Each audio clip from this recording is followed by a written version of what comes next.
Bonjour, alors j'enregistre cette vidéo pour témoigner de cette formation communiquer avec les êtres de lumière que j'ai donc, j'allais dire, suivie avec Sophie. Non, c'est pas une formation que pour moi on suit, c'est plus une formation auquel qu'on pratique, qui se manifeste, j'ai presque envie de dire qui vibre, parce qu'il y a beaucoup d'énergie qui se dégage de cette formation, en tout cas je l'ai vraiment ressenti comme ça.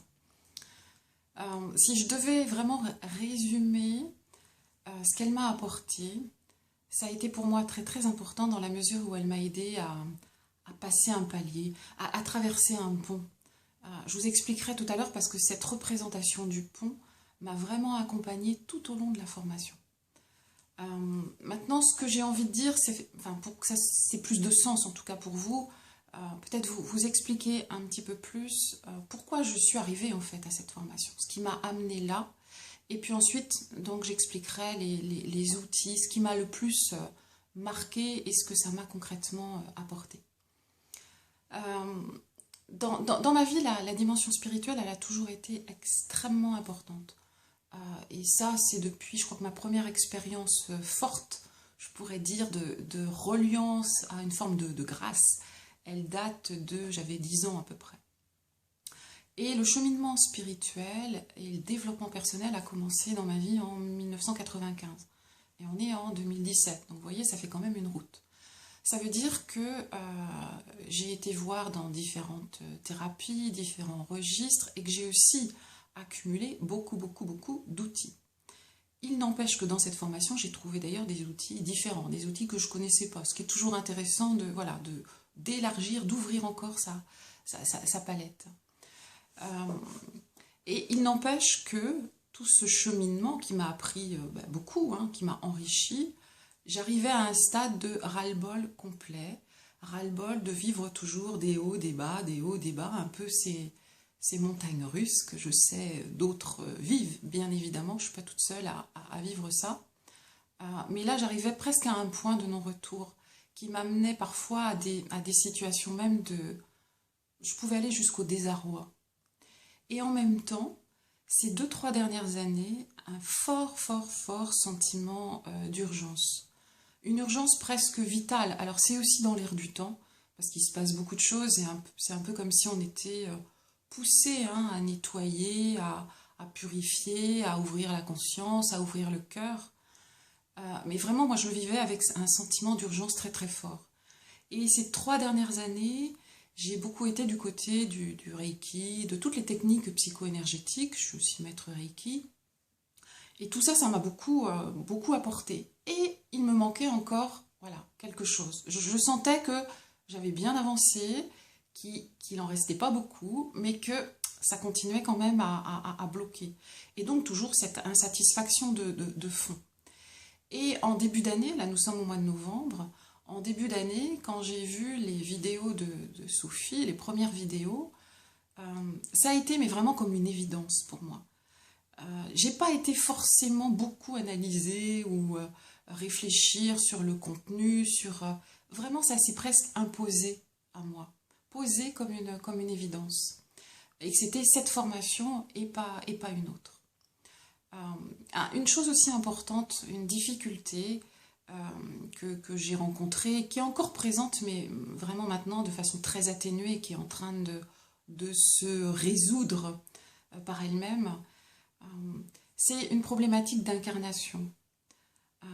Je reste persuadée, dans mon expérience en tout cas, que sur ce chemin spirituel, il y a des personnes qui vont plus avoir à faire un chemin de la matérialité à la spiritualité, en montant d'une certaine manière. Et que d'autres, leur challenge, ça va être plus, d'une certaine façon, de descendre, de partir de la spiritualité, et le challenge, c'est un challenge d'incarnation, c'est-à-dire d'accepter, d'accueillir pleinement cette incarnation. Et je fais plutôt partie de la seconde catégorie. Bien entendu, il n'y en a pas une qui est mieux qu'une autre, et au bout du compte, de toute façon, il faut que ça circule entre les deux, c'est vraiment entre terre et ciel, et la formation pour ça tombait vraiment pile poil, parce que c'est une formation très pratico-pratique. Et donc ce besoin d'incarnation avait plein de conséquences. Alors j'avais nettoyé beaucoup de choses, mais à un moment donné, à force d'enlever des couches et des couches et des couches, on peut aussi atteindre les racines. Et me rapprocher de ces racines, quelque part, ça me foutait vraiment la trouille, quoi. C'était un peu la preuve que ça reste encore un peu une trouille. C'était un peu comme si je devais me rapprocher d'un précipice, quoi, et sans savoir ce qu'il y avait là, à m'attendre. Euh, donc voilà, c'était très fort tout ça. Et il se trouve que dans la formation, ben, j'ai trouvé tous les outils me permettant de traverser ce pont. Et cette image du pont, elle est pour moi vraiment très importante. Quand j'ai démarré la formation, l'image, la représentation mentale qui était présente et qui quelque part exprime là où j'en étais. C'était un pont, vous savez, ces ponts suspendus, un peu l'image de ces ponts en Asie, qui traversent un précipice, pas très solides, on peut les passer, mais ils sont vraiment pas très solides, vacillant à la moindre bourrasque. Et dans ma représentation, je voyais des planches en bois, certaines étaient vraiment vieilles et usées, et il y en avait quelques-unes qui étaient neuves, mais pas énormément, bien propres, bien solides. Et entre toutes ces planches, il y avait aussi de grands vides. Donc pas très engageant cette histoire. Et en même temps, je savais que mon challenge là, c'était de pouvoir traverser le pont et de passer à autre chose. Et au fur et à mesure de la formation, au fil des outils, et je vais en parler un peu plus, j'ai vu ces planches se solidifier, s'installer, le pont devenir de plus en plus lumineux d'une certaine façon. Et dans une formation communiquée avec les êtres de lumière, c'est quand même intéressant. Beaucoup plus engageant. Et au fur et à mesure, j'ai avancé sur ce pont, avec de temps en temps des envies de reculer, des temps d'arrêt, des temps où il faut mettre les mains dans le cambouis, c'est pas très agréable, et je me suis vue aller au bout de ce pont. Et une fois ce pont traversé, j'ai eu un magnifique message, un message des guides, parce que pour moi c'est vraiment ça, m'indiquant, alors c'était plutôt par l'écrit, parce que moi ça fonctionne bien pour moi, cette reliance qui passe par l'écriture, qui me disait qu'en fait, bon, c'était super, que j'étais maintenant reliée à mon âme, et que j'allais pouvoir continuer ma route dans de nouvelles conditions. Et c'est vraiment ce que je vis maintenant. Donc cette formation, autant dire que pour moi, c'est un cadeau, quoi, vraiment. Alors pourquoi c'est un cadeau? Parce que j'y ai trouvé en fait les outils dont j'avais besoin. Mon but de départ, c'était pas tant de communiquer avec les êtres de lumière. Les channeling, tout ça, c'était pas vraiment mon truc. Il y avait même une part de moi qui refusait un peu cette notion de guidance. Quand il s'agissait de guider d'autres personnes, dans le cadre de soins par exemple, c'était évident. Mais me guider, moi, c'était quand même plus difficile. J'avais du mal à demander, j'avais du mal à oser demander et à y croire pleinement à ces guidances. C'est un peu quand on se réfère à la loi de l'abondance ou de l'attraction et qu'on demande quelque chose à l'univers. Ça fait longtemps que je le faisais quelque part. Ça faisait partie, les affirmations positives, tout ça, ça faisait partie de ma vie. Mais il y avait une petite part de moi qui le faisait avec une certaine désinvolture. Et donc derrière la désinvolture, des peurs. Voilà, si je le qualifie de façon généraliste.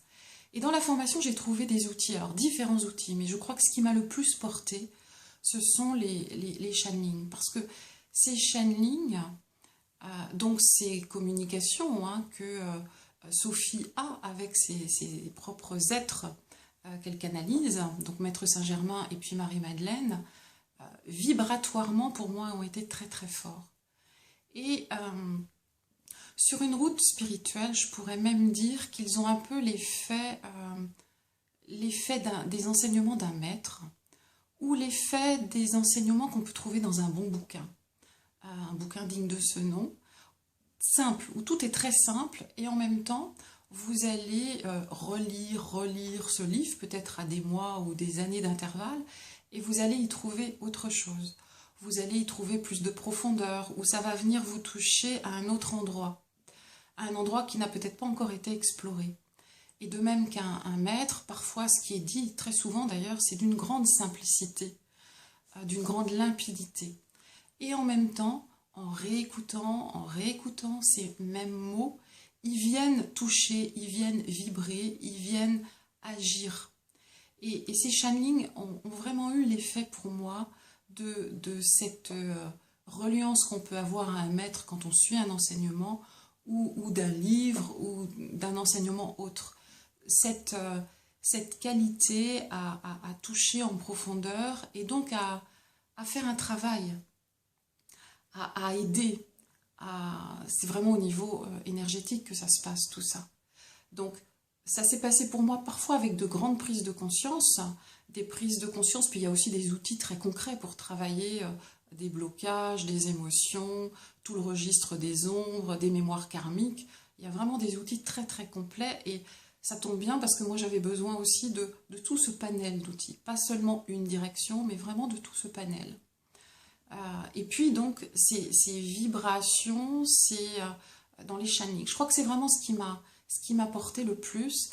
Et selon moi, ce qui fait vraiment la spécificité de cette formation.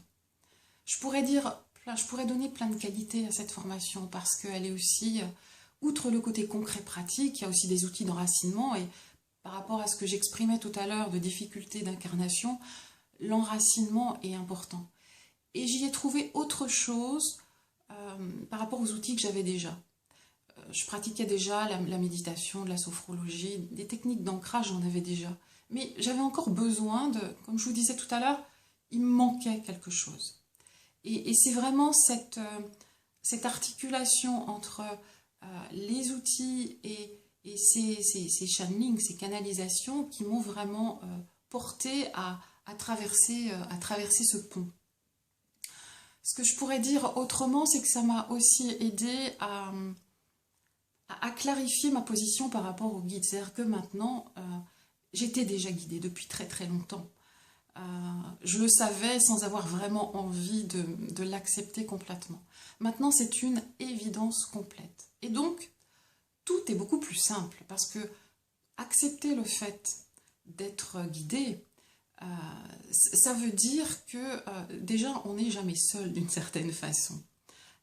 Qu'il y a toujours possibilité de se relier soit à une autre dimension de soi-même, soit à des êtres de lumière que l'on va considérer, en tout cas dans un premier temps, comme étant extérieurs à soi. Et il y a toujours possibilité de recevoir un message. Alors clairement, dans mon expérience jusqu'à présent, et je pense que c'est quand même pour beaucoup de personnes, ça ne veut pas dire, c'est pas une formation miracle, hein, donc ça ne veut pas dire, hop, j'ai une question, je me connecte, je me relie entre ciel et terre, je m'enracine, je me relie et je vais communiquer avec l'être de lumière le plus élevé, j'ai son nom et il me parle en stéréo et tout est clair, net, limpide. C'est pas tout à fait comme ça que ça se passe. Mais cela dit, cette réalité des messages, pour moi, elle est évidente et elle est beaucoup plus claire. Avant, j'avais une relation assez ambiguë avec les signes. Je croyais à tous ces signes hein, qu'on peut recevoir, qui se manifestent, qui nous indiquent quelque part où on se trouve, qui nous interpellent ou qui éclairent un chemin, ou autre d'ailleurs. Mais en même temps, je me sentais aussi parfois dans cette logique, mais est-ce que c'est pas mon mental qui est en train de me faire tout un cinéma? Et parfois c'était vraiment le cas. Je ne dis pas que maintenant je suis sortie complètement de cette idée, c'est mon mental ou c'est une guidance. Je me pose la question parfois. Par contre, la réponse est beaucoup plus évidente. Je suis beaucoup plus en vigilance et beaucoup plus dans le discernement. Mais sans doute parce que je l'accueille beaucoup plus. Ça m'a vraiment permis d'accueillir beaucoup de choses. Et dans cet accueil, si je devais là aussi résumer ce que m'a permis la formation, le fait de refuser d'une certaine façon l'incarnation fait que le cœur peut s'ouvrir. Je ne peux pas dire qu'avant j'étais complètement, totalement névrosée avec un cœur complètement fermé, non, c'est pas ça. Mais il n'empêche que la formation m'a permis d'ouvrir, de m'ouvrir beaucoup plus. Et de m'ouvrir beaucoup plus déjà à moi-même, accueillir ma propre souveraineté, non pas à 80%, ni même à 90%, mais de m'y connecter, bien souvent, complètement à 100%.